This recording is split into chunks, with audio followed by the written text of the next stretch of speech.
Are you looking for ways to enhance your business?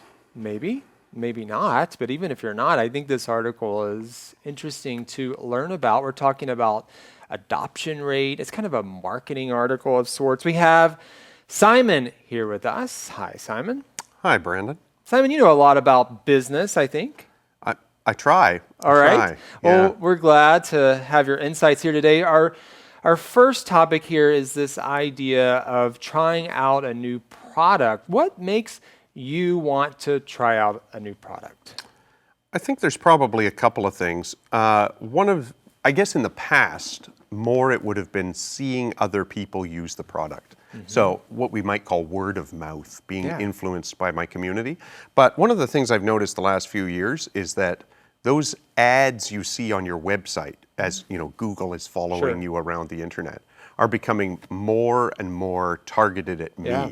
So I'm much more likely to click on an ad now than I would have been even a couple of years So ago. you actually, you click on ads from time to time. I'm being pushed into adopting because of the ads. I rarely click on an ad unless it's by accident, even though they are targeting me. I know I just looked that up, but I don't need an ad. So that's interesting that it works. Most of the time, I sort of ignore the banner ad, you know, like where it's kind of a... Right. But with things like Instagram, it's disguised as sponsored content. So, you know, in Facebook, it looks like a story on your feed, right? Yeah. And so things like that, I'm much more inclined to click on.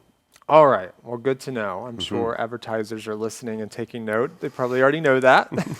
All right. Well, let's talk about early adoption. Of course, let's say a new phone comes out and you're an early adopter, so you want to get it right away, but other people, they wait a while before they get new technology. Are you an early adopter, Simon?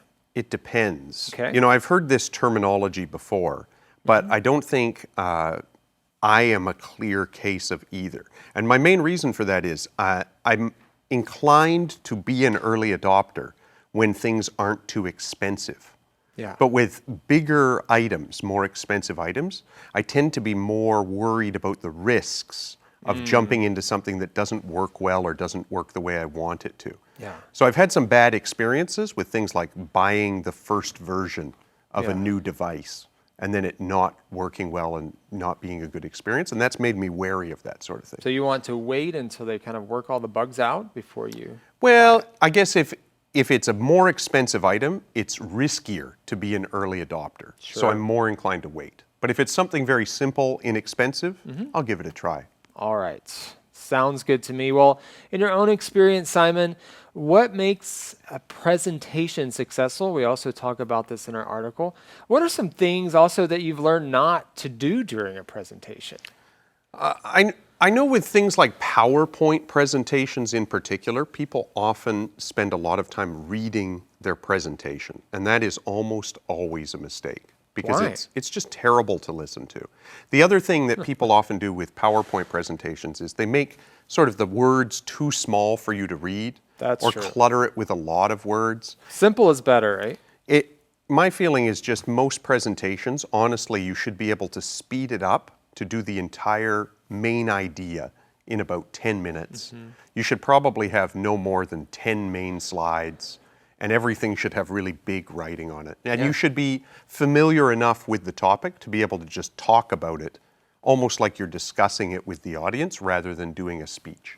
Yeah, that sounds good. And so if you're putting together a presentation in the near future, be sure to check out our article for more tips. And if you're thinking about whether or not you're an early adopter, this is a good article for you as well. Well, thank you, Simon, for joining us for this month of Insights, and thank all of you for joining us for this segment. We'll see you next time here on Insights.